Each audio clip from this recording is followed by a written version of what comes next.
Hello and welcome to the EdTech podcast. And this week we're asking, how well do you know how to use AI? For many of us, it's become a faster search engine. Ask a question, receive an answer, and move on. But today's guest argues that this is not only the weakest way to use generative AI, but it also may prevent us from developing the skills that we need for the future. Joshua is the co-founder and CEO of Mindstone, working with organisations around the world to help non-technical people transform how they work with AI. Before that, he co-founded SuperAwesome, developing technology designed to keep children safe online before the company was acquired by the well-known Epic Games. In this episode, we explore why AI transformation is fundamentally a people challenge, not a technology project, and why asking AI to question you may be more valuable than asking it for answers, and why schools that simply ban these tools may be encouraging the very bad behaviours that they're actually trying to prevent. We also challenge some widely shared assumptions, including the claim that every AI query consumes a high quantity of water, my own misconception that it's one bottle per search, and are the environmental statistics that we repeat giving us the full picture? Or has the conversation become more complicated than the headlines suggest? From safeguarding and skills, inequality to agentic AI, job description and the changing purpose of education, this is an honest conversation about what happens when the way we learn and work changes faster than the systems around us. Welcome to the EdTech Podcast.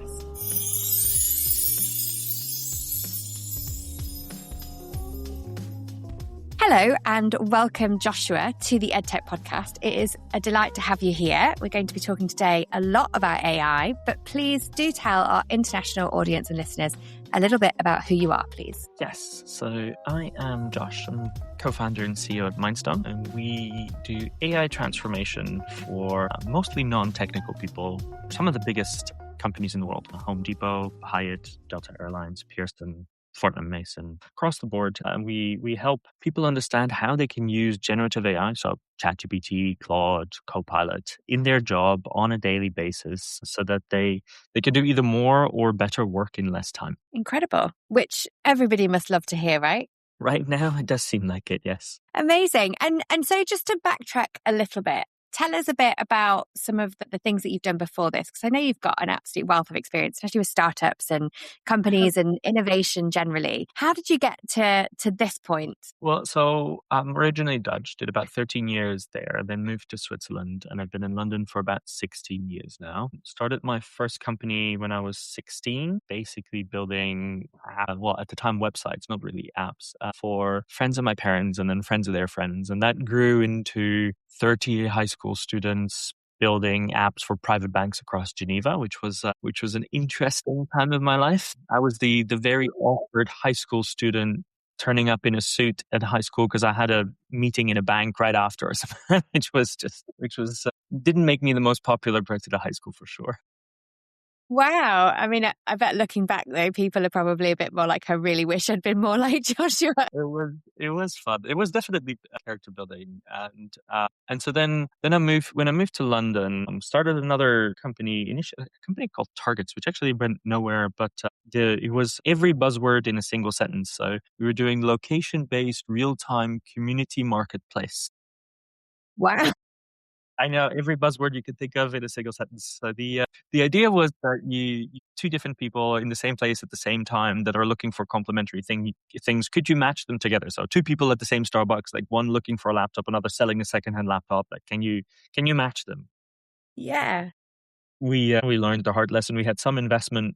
We got an investment offer, but they wanted a lot of the company, and I thought we could get better. I declined it, and then the company just went under entirely because we were at the end of university and people started getting job offers, and so we weren't fast enough. So that kind of never really took off. But that was then also the start of SuperAwesome, which was the last company that I built with. So I was co-founder, chief product and technology officer, and that became one of the biggest kids technology companies in the world.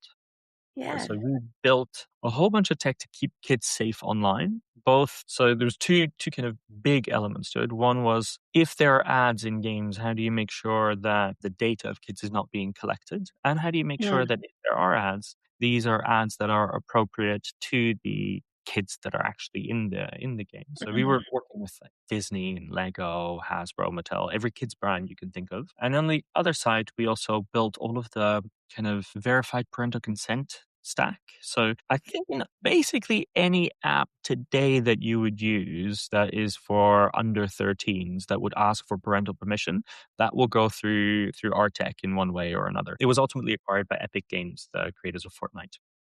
Amazing. I mean, already I'm absolutely in awe of the things that you've been able to do, things that have really transformed systems, education, gaming, safety of our children, which is phenomenal. You must be very proud of the things that you've been able to develop. It's been I've had really good times, and I've had a lot of privilege to be able to see behind the scenes of how messy everything actually is. It looks very nice from the outside. When you talk about it backwards, it feels extremely messy on the inside when you actually do it. Yeah, I can absolutely imagine. But some of those things, I mean, especially when we think about the world that we're in now, where, government entities all over the world are finally putting in restrictions and safeguards and really considering how they're responsible for the parental control, but also the children's use of technology and how we're doing that. And actually, that sounds like it's something that was right at the precipice of that, the real forefront of safeguarding. Yeah, absolutely. For what it's worth, it's an interesting one, which is as much as I spent 10 years of my life building that, I wish we had done more of that then, because I'm Mm. not the biggest fan of now the government coming in and basically removing parental responsibility whilst doing it. I would have been a much bigger fan of pushing what we had already built and just making sure the parents have the tools and the knowledge to be able to make the right calls in the right time rather than just blanket banning everything and making it laws. But Yeah. yeah. Absolutely. No, and I totally agree. I'm someone who's been trying to support parents in understanding how simple it is to use some of these tools because it feels so far removed, doesn't it, from that ability to be able to allow your child to use something but also keep them safe. And there is such a disconnect within that information and that space. I think even with the laws, there's going to be so much work to be done. There was an interesting interview with a parent from Australia when the Australian ban came out, who basically didn't really mind if their child kind of superseded all of the rules. And unfortunately, we are also having to deal with that side of things as well, aren't we? So amazing. I feel like I really want to ask you. So imagine at school, what were your teachers saying about you? You're this entrepreneur. You're a kind of a unicorn, if you like, of someone who can really see innovation happening and very driven at a very young age. Yeah.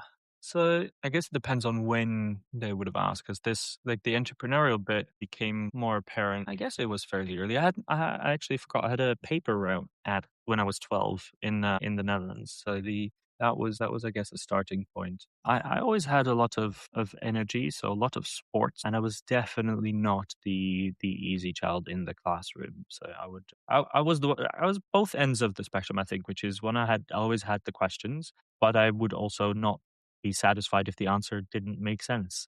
So Which that, is that fair enough. but that did put me into a few interesting situations, because sometimes you have the really good teachers incentivize that and really want to go deep, and then from time to time you'll have teachers who kind of they give you an answer, and if you don't like the answer, then they're just like, well, that is the answer, and if you don't agree Because with that, then that gets you into trouble sometimes. that whole because I said so. Now Yes. sit down. Amazing. And I guess where you grew up, in terms of education, do you feel like it was very flexible for you to be able to kind of curate your own skills? Yeah, so I had so my dad is a pastor and my mom is a philosopher, and they could never agree on the types of schools that I should be in. So by the age of 13, I had done 6 different schools and 6 different school types. Wow. So I was constantly moving schools, and I Mm. guess that did give me a special perspective on different ways of approaching. I jumped to grade ones, and then I got held back grade ones, and it was just I went into like a free school, and then it was more like a Montessori, and then it was something else. It was so it was interesting to see the different approaches to it, but I definitely felt like I had ownership to a degree of being able to shape, and I was able to follow. So I didn't have trouble into intellectual trouble kind of in school. Mm. Yeah, and at home I was very incentivized to go and do my own thing Yeah. and pursue what I wanted to pursue, so for sure. Incredible. And I just feel like there's definite kind of elements to the way that our journeys create and move that make us who we are. And it feels very much that at such an early age that you were able to have that autonomy over, and you said, you kind of own agency over that. And that's amazing. And to now have Mindstone. So tell us a little bit about that. So I came across an article linking to the Tony Blair Foundation, but tell us a little bit more, a bit more in depth about what that does. Yes. So when we're in the process of selling SuperAwesome to Epic Games, like I'm Great just name, by the way. yeah. Well, when we got acquired, we had a funny conversation. One of the first things was with Tim Sweeney and NASA. We were kind of going back and forth. It was, well, who has the best name, Epic or SuperAwesome? Which was he obviously thought it was Epic, but it was ultimately them who acquired us. So I guess he wins. The when that happened, I really went through an interesting period of trying to figure out where did I want to spend kind of the rest of my life in terms of problem solving space. Mhm. I've always been a big believer of kind of compounding your knowledge over time. And so I do think there's some merit in going deep and surrounding yourself with people that are in a similar space for quite a while. And so I wanted to really have an impact. I explored both healthcare and education. And healthcare, about 1 week into exploring, I realized that it was going to take me at least 5 years before I could be remotely helpful because I just didn't understand enough of the space to just start to think, where could I be useful? With education, I felt because of my kind of weird past around it. I mean, I did my MBA remotely as well. So I had remote learning. I had kind of different Mhm. schooling and the whole thing. I felt that I had stronger opinions earlier on that had merit. Mm.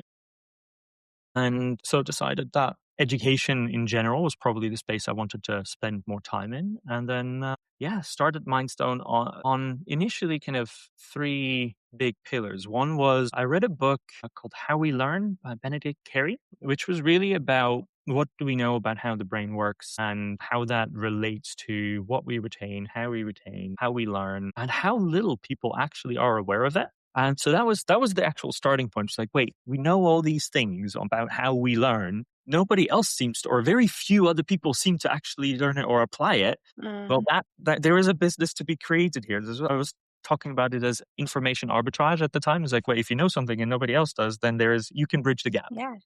Amazing. So that was the starting point. And then I also had this thing where I always loved learning, but I hated education. I really didn't like the schooling system. And I thought, okay, well, there has to be a better way to go and do that. And the average time already at the time, so this is now 6.5 years ago, the Mm. average half-life of a skill. So it started was just going down and down and down, and was getting close to about 4.5 years at the time, I think it was, which meant it was about to go under the time it would take to get a degree at university. Yeah.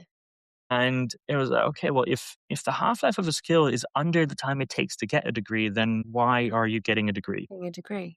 And so that was the other thing. Okay, this system is about to collapse. Can you build something in parallel to try and be more helpful and be more future-proof? And we started building that.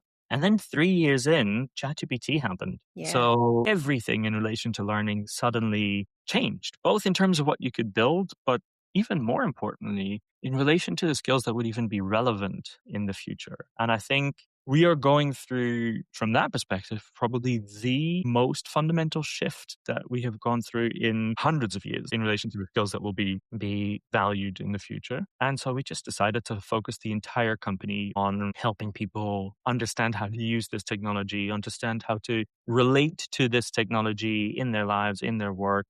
And that's where we have focused all of our time since. Amazing. And I love that, the idea of being able to relate it, because I think that's one of the big struggles for people with, regardless of AI, but generally digital transformation and digitalization of anything, is where do I sit within this? There's that big fear factor that some people love to kind of push, which is it's going to take over and your job will go and everything will change and you won't know how to do it unless that kind of really pushing people into the depths of worry. But actually, if we can relate that to something that can help people to feel secure and belong and understand, then that's a real change mechanism. How do 100%. you do that? So it's incredibly difficult because, and there's a few elements involved. The technology appears to be so easy to use that is extremely easy to think you know how to use it.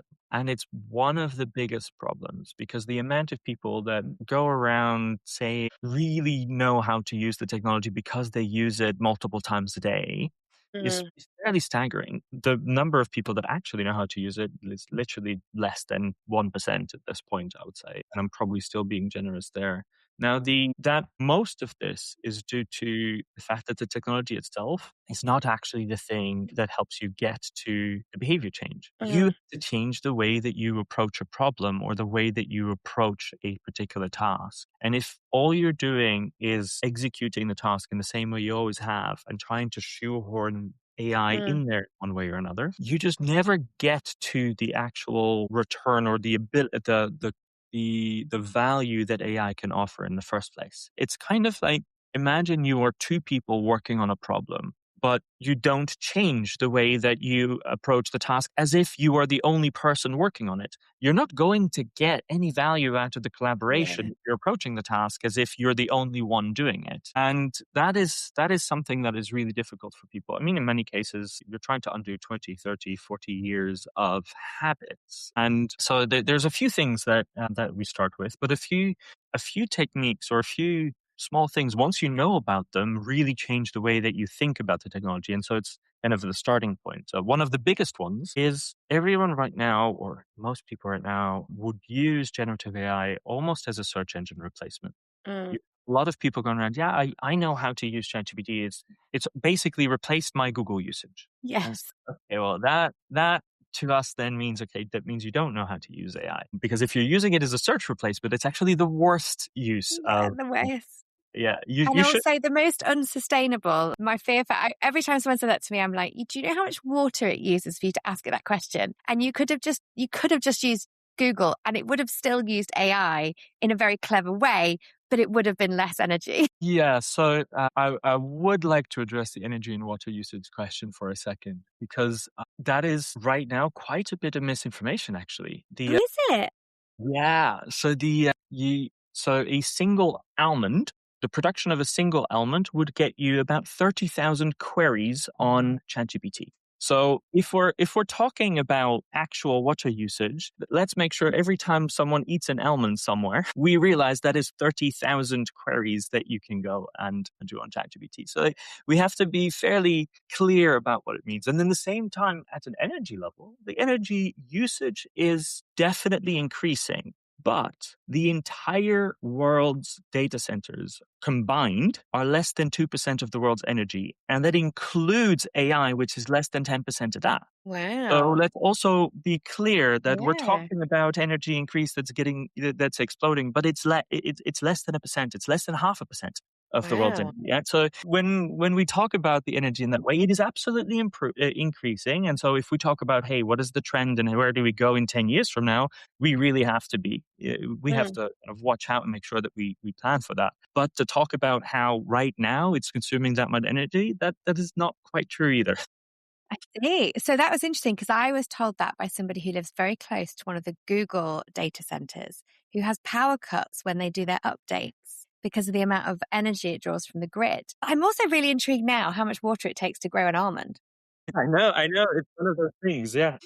But that's amazing. And I think this is, these are the things that we get told and we talk about and is out there. And when we're talking about sustainability curriculums and we're looking at those different elements is vital, but that there's so much information around. And I guess this is one of the problems with AI, isn't it? Is that what is real and what is not. And unless you're at the data source with the research, that's really hard to understand and know. Amazing. So, okay, so let's come back from understanding a little bit more about the energy use. Thank you. The skills and requirements of people and human users. Yes. So yeah, I was talking about the kind of the main or the starting point. One of the biggest ways to remove many of the risks of AI and change the way that you use it is actually asking the AI to ask you questions rather than getting it to answer questions. So you have a problem, you have a task or a thing that you need to start with. Explain the problem to ChatGPT or Copilot, whatever you're using, and then ask it, okay, now ask me one question at a time, waiting for my answer in between to help me think through this problem, to help me discover angles I haven't thought of, to help me think of the blind spots I'm not seeing. And suddenly you're using the AI to enhance your thinking rather than to outsource it. And it's so interesting how few people think about it. It's an extremely simple thing. Once they know it and they start using it, it's like, okay, wow, this changes entirely the way that I use AI. But very few people would naturally get to that point. It's like we don't ask the machines to ask us questions. They have always answered the questions that we ask. So that is kind of one of the big things. The other is this idea that you approach the conversation with the AI as a conversation. One of the controversial things we say is like it's the more helpful framework for you to understand how to get the most out of AI is think about it as a conversation with another person. Doesn't mean you kind of sidestep the whole personification thing like everything else, but it means that everything that's true when you're having a conversation with someone else is likely true to also be the case when you're having a conversation with AI. So one of the things, if you ask a question or the first answer that comes back isn't great, that doesn't mean that AI can't help you. It's like when you're having a conversation with another person and the first answer that comes back isn't great, you don't stop the conversation. Sorry, you're no longer worth having a conversation. I'm just walking away. I'm sure there are people out there that do, but I hope I totally understand where you're going from. The number of people that do that with AI, they get the first thing back, oh, that was useless, and then they move on. Yeah. Right? It can't help me. It can help other people. It can't help me. Exactly. And instead, if you'd given it 2 or 3 tries, you just, hey, no, that was not what I was looking for. Like, this is not, I'm actually more interested in XYZ or whatever. Like the second or the third answer might have been the actual one where you get the real value. Yeah.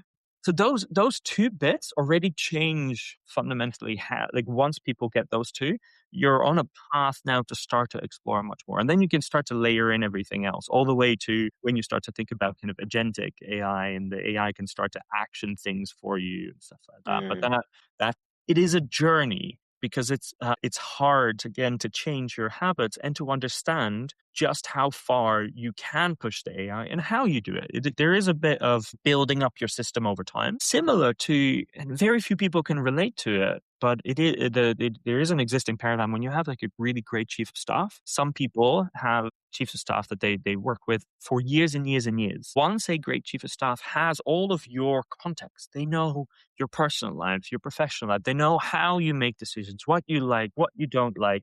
The more they know you, the more they're able to start taking work off your plate and actually do that in a good way. And the same is true for AI. And so the more context you can give it and the more context it builds up over time, the more useful it can become. And this is one of those things I think that is important to understand. And it's a bit of a question mark on how the kind of inequality of usage of AI is growing as well, which is that the people that have been building that context are able to get dramatically better results from AI today than the people that haven't. Yes. And I don't think it is that easy to instantly build that context, which means that it is something that compounds. So I've now had 3 years of building different sets of context for AI, which means that even if someone had the same level of skill as I would have to use the AI, because they don't have the system built up that lets AI help understand what I'm trying to do, they wouldn't be able to get to the same result. So that's something that I think is special about this particular period we're going through, because it does make me question, when do you erase that inequality? Like, it's building up at the moment, but it's like, if somebody only starts using AI in a year from now, are they permanently going to be behind because they're just catching up trying to build their system? Or is there going to be a good way to kind of bridge that gap faster? I hope so, but right now we're seeing the opposite happening. I was going to say, because at the moment we are seeing, just like many things in education across the world, is actually that disparity and that inequity and access that we see. And I wonder, when you sort of kind of are showing that slope, is my also thinking is those people who are young learners who, yes, we've got lots of students and children and people globally who are on it, who are most definitely under 13 and using AI apps, that I'm sure. But actually, when they start to use it in certain ways, it's actually that building up as well. So they're going to be starting from a certain point, perhaps having more understanding of what AI is because they've grown up around the idea of it and understanding that. But they will still also be starting to some extent from ground zero. Yes, absolutely. Now, I'd say the problem for younger people is a slightly different one as well, because they're struggling with many, if not most schools at this point just have a terrible AI policy. If they have one at all, most of the time it's just plain ban, which doesn't mean that kids won't use it. It just means they use it in the worst possible way, which is basically... in secret. Yeah, in secret. And they do exactly the thing you shouldn't be doing, which is they outsource their thinking, and they're just going to submit different pieces of work that they haven't actually thought through themselves. And that is the worst. I'm a big fan of what Ethan Mollick has done. I know it's not in kind of early education, but when ChatGPT came out, the first thing he did is he mandated the use of ChatGPT in his classroom. He didn't ban it. He literally did the opposite. And I think it is a dramatically better starting point, which is this technology exists. Just like you're going to be using a pen, and I'm going to assume you're using a pen to try and write or do your work. I'm going to assume that you're going to use the best tools available, including ChatGPT, which means you're going to have to show me how you have improved on that work, how you got to the result. And if you do worse than what ChatGPT does out of the box, you have failed by default. So the whole question becomes, can you show me how you have taken this piece of work that is now the baseline, which everyone can get within a second, and you have iterated on it in a way that is constructive? And it's just I wish our school system would just take that as a baseline. I'm being directive of how do you then figure out but at least we should all agree that the baseline is just that we have access to this. Yeah. And I think that idea of removing the negative connotations and this idea that it is wrong and it's bad and it's cheating is one of the most important parts of that, because as you say, they're using it anyway. They're going to be then using it under cloak and dagger. And so actually teaching them that we're aware, that we know how to use it, that we can use it as a trusted tool, that we can be clever with it, we can use it as a coach. And, even earlier when you were talking about the questions, I think one of the things that I often think, we see it, we go from primary school where we ask hundreds of questions a day, we move into secondary school where we reduce that to 20% of that, if that at all, as a learner in the classroom, to listen to what I'm telling you. Don't ask me too many questions because, I'm going to be the one that's right and you're not. And you are needing to absorb knowledge. Well, we might as well put them in front of an AI bot and say, here's the information, read it.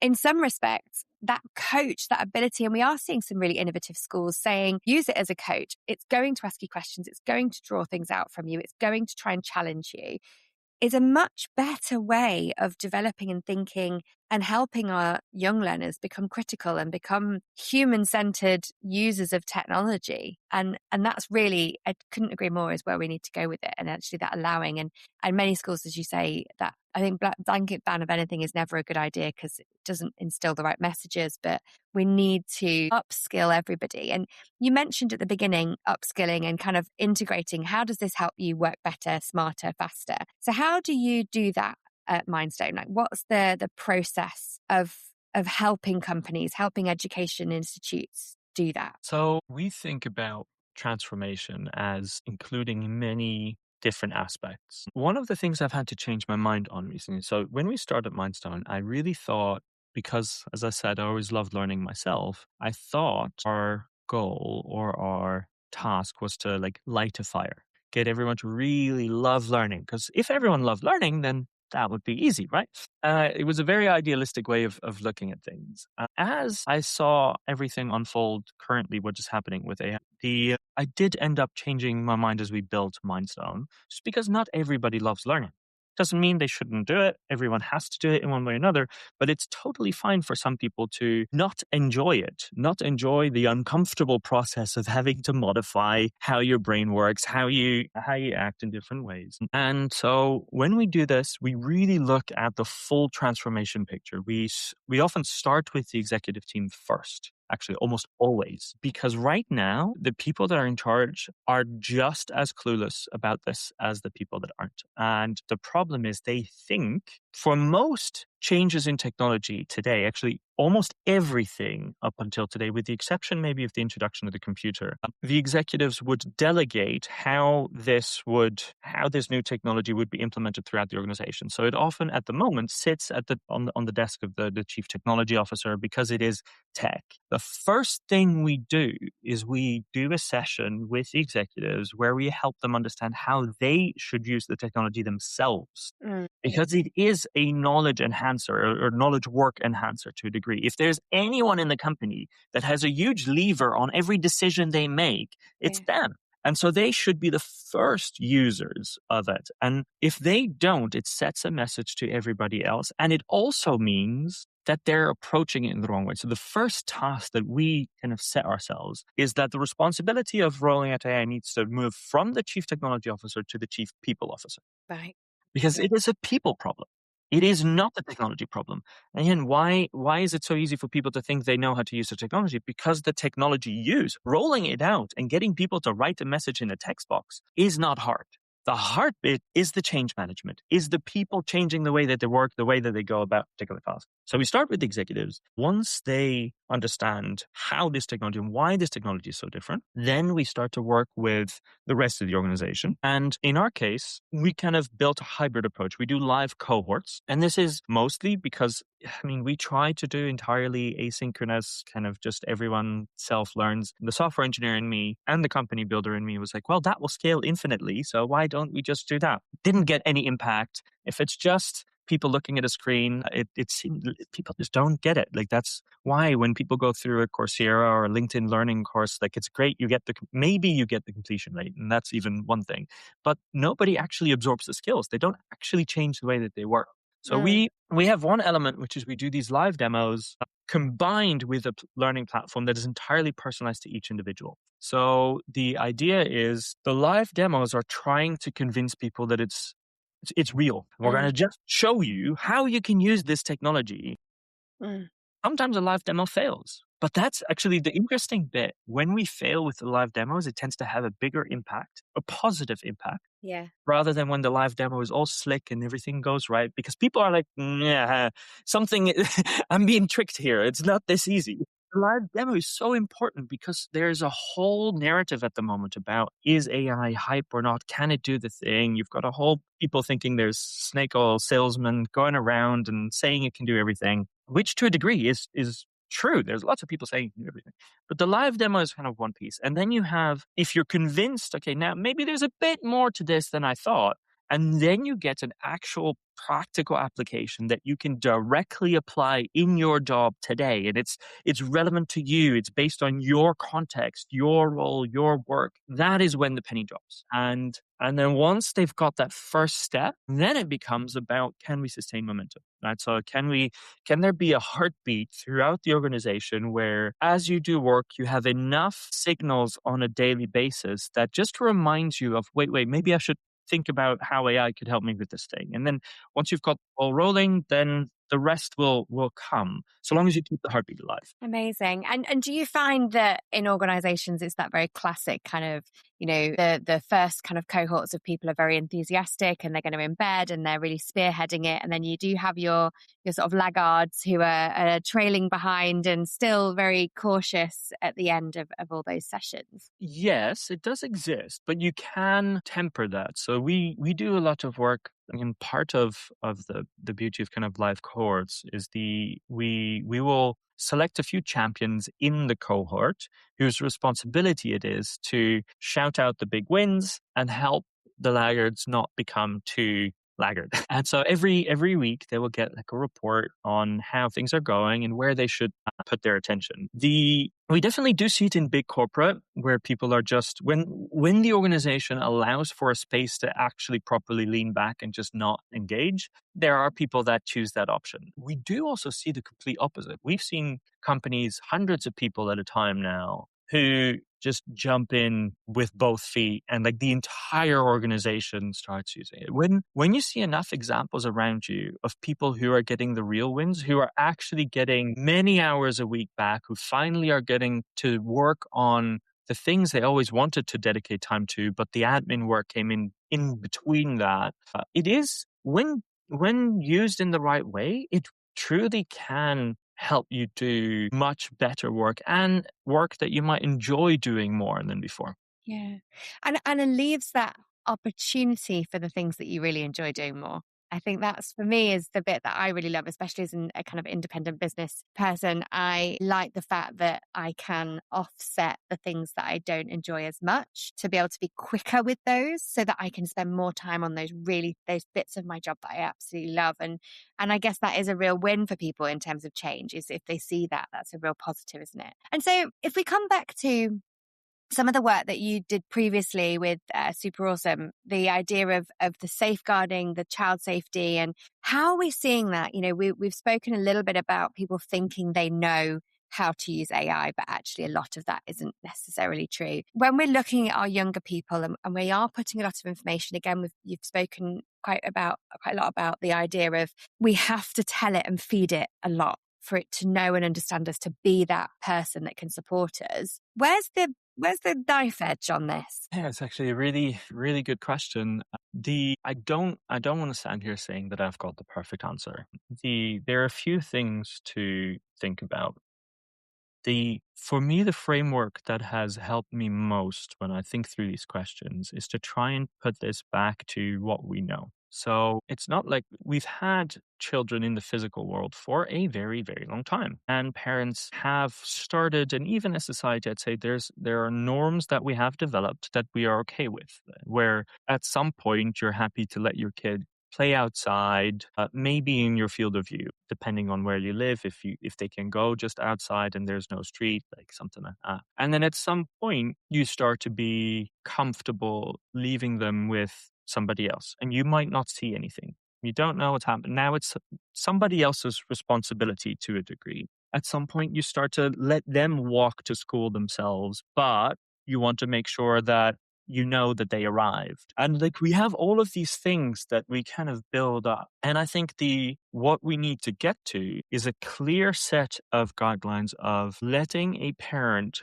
making it easy for a parent to be able to not to have to say yes or no entirely. So you're either treated like an adult or you're just not able to use it. And it needs to be more of an on-ramp. We need to be able to give parents more tools where they can say, okay, right now, yeah, I'm going to let you use ChatGPT, but so you know, I can see every single conversation. Or even better, I mean, we have these AIs for a reason now. If it is a child account, every sensitive chat gets flagged. Yes. But done in a transparent way. The child knows it's there, and of course, at some point, it's going to then hit the point where the kid is, okay, well, I don't want you to be looking at my things anymore. And then providing a way to an environment where the child doesn't want to go and do it secretly, but does provide the parent a way to feel more comfortable. You can imagine things like at some point when a kid demonstrates maybe it's them, maybe it's the conversation with the parent, where you no longer get to see the actual conversations, but it still gets flagged. Hey, something important happened yesterday. I'm not going to tell you what, but something important happened. Just like what would happen just like in a school, or just like if your child was with another parent somewhere. There was a situation that unfolded. They solved it there and then, but the parent might still go, it's like, hey, I've got it. It was fine.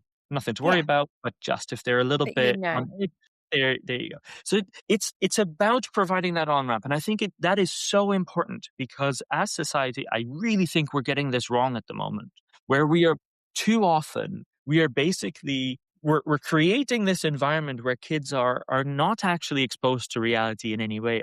Now we're talking about social media bans under 16, right? And that just means that when they hit 16, if they were to somehow actually do this, which that's a whole other if, it means that the world is going to look like they're going to feel like, wait, I was in this cocoon thing and I had no idea. And suddenly everything will fall on them in one go. They have to figure out which school they go to. They have to figure out what they want to do in life. And then at the same time, they've got all this other stuff to deal with, which is, I think we should all be able to agree that it's not the best that you create this cliff where you protect from everything and suddenly you expose them to everything else. So long-winded answer to I think we have these frameworks, but We somehow we're do. not applying them. And I totally agree. And it reminded me actually of something. I remember getting an email from, I think it was Google, to say that my son had turned 13. This was a couple of years ago. And now I didn't have to approve because he was at 13, but that they would still inform me when he logged into new applications and platforms. And that sort of element of, okay, I can see that he's logged into Zoom. Fine. So later on, I might say to him, who were What you chatting to? Yeah. exactly? Who did you talk to? And it's that open conversation. And I totally agree. I think it's those kinds of safeguards. I think, unfortunately, it's again comes down to that digital fluency for people of do our parents, do people of a generation where they're having children that are at technology using age, understand themselves enough about technology to put those things in place? Yes, and I mean this is where the irony then comes in. So the number one complaint we used to get at SuperAwesome so we built all this parental consent mechanism, right? So whenever there was something sensitive, so for example, a very valid use case, we were working with Pokemon Go, right? Massive thing, exploded. Everyone was Huge. using it. Pokemon Go relies on geolocation data. You need to know where you are. The entire experience is based on geolocation. So very valid use case. Even under 13 wants to use this app, we're going to have to ask the parent, hey, this app uses geolocation data. Are you okay with Yeah. that for your kid? If they say yes, no problem. But number one complaint we would get is in very colorful wording, why aren't you letting my kid just use this? I don't want to have to give you my permission. It's like that. So there's also this thing around the parental responsibilities. Hey, we're trying to put in place all the right things, Yeah. but there is definitely also a parental responsibility that is not being executed in many cases. Absolutely. And that brings you back to why some people want to try and just put this into the law because parents are just not doing their job in some cases. Yeah. And unfortunately, I mean, I literally had a conversation yesterday because it was announced in the Middle East, in the UAE, I should say. They actually brought a law out and now they have done the social media. And interestingly, they're doing between 15 and 16, they're doing it an almost abridged year is their plan to allow that understanding and to kind of hybrid the social media experience. And again, we'll see. We have national identification cards and things, so I think it'll be a lot easier to implement. But they were very much of the, well, I don't understand why the technology companies aren't doing more. Why aren't they the ones putting this in place? We shouldn't have to ban the children. It should just be that they're doing their job. And having worked with companies such as Meta and people, actually, there's an awful lot they're doing. And one of their biggest problems is that parents just let their children do it anyway. And I say that as a parent. And, the amount of nags I've had and twisted arms and all the rest of it is just parental peer pressure can be really hard. But there's also that line of some parents who just don't want it to be part of their responsibility. And that's really hard to deal with. And so it's, safeguarding in so many different ways is a really tricky and quite turbulent way to have to do things. But the exposure to understanding that, I guess, is also part of that change, isn't it? That's incredible. And I love the passion for the education side of things that you're working on here. I'd love to ask, where do you see things going? Is that, I mean, even I feel like you used to say to people, where do you see yourself in 5 years? Where do you see yourself in a month? Yeah, it's such a crazy time at the moment. So I'm a soft believer. I'd say it's like, there's a whole bunch of different things here, but I am genuinely positive on how much AI is going to allow us to do. I think it's going to be extremely hard. So I think the next 2-3 years might be really hard. I think a lot of people are going to be losing their jobs, and companies are going to have to. Like, there's going to be a level of competition that many won't be used to. Simply because once somebody else starts doing things in one way, you either lose your company or you try to then adapt, and then everyone is kind of going through the same things. Now, on the other end, I genuinely think we're going to be getting to a society where we no longer soon, in say 5 to 10 years from now, we no longer have to work to produce kind of economic value in the sense of like the basic needs that kind of, I think we're basically going up a step in Maslow's hierarchy of needs in a way. Yeah. And because the same thing is happening from a robotics perspective extremely quickly now, where the same models are getting put into AI. We can now build, into robots. We can now build real-time generating worlds, which is accelerating all of that. So like the next 5 or 10 years are going to see the biggest progress we've ever seen. And where I am at is I'm personally now trying to take a little bit of a step back. And I say that because when you start having agents doing a lot of the work for you, like there's this concept called brain fry. I don't know if you heard of it, but the idea being that if you're constantly at the highest part of your intellectual capability, at least I cannot function like that for an entire day. No. And so it's exhausting. Because my agents are doing all the grunt work, that means that I only get to do the really intellectual bit. And so the problem is by 10 a.m., 11 a.m., like I'm already overloaded. I can no longer do that type of work. So recently I started doing kind of 20-minute sessions where I play piano. Nice. Because it regenerates my ability to be able to then go back to the computer, give more instructions back to the agent, and so it's an interesting different balance. And so one of the things I'll be working on, and you asked where kind of I want to be, is trying to figure out a new balance on how do I do work now that all of these agents are part of the way that I do that work, because it definitely can't continue in the way that I've always done it before.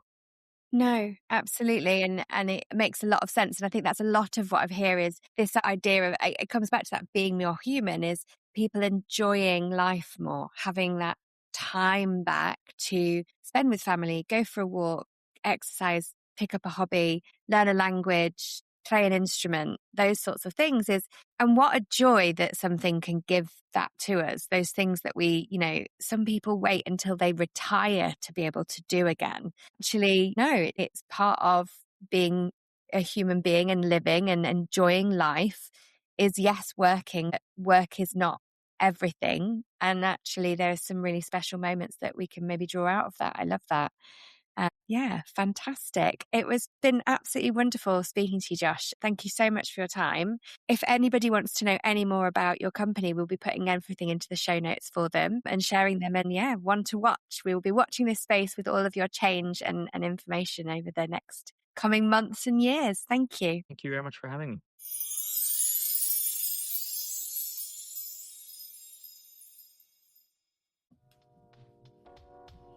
A fascinating conversation, and one that challenges not only to use AI differently, but to question some of the assumptions surrounding it. Joshua's comments about water and energy consumption are particularly important.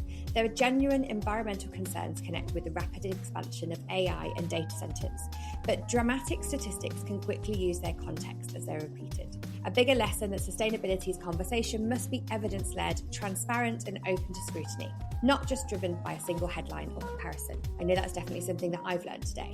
The same is true in education. Blanket bans will not stop young people using AI. They may simply push the use underground, where learners outsource their thinking without guidance, safeguarding or critical understandings that they need.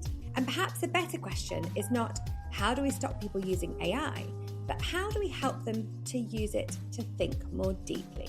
That means treating AI as a coach rather than an answer machine, asking it to uncover our blind spots and ensuring that access to it, meaningful AI education, does not become the foundation of a new skills divide. A huge thank you to Joshua for such a candid and thought-provoking discussion.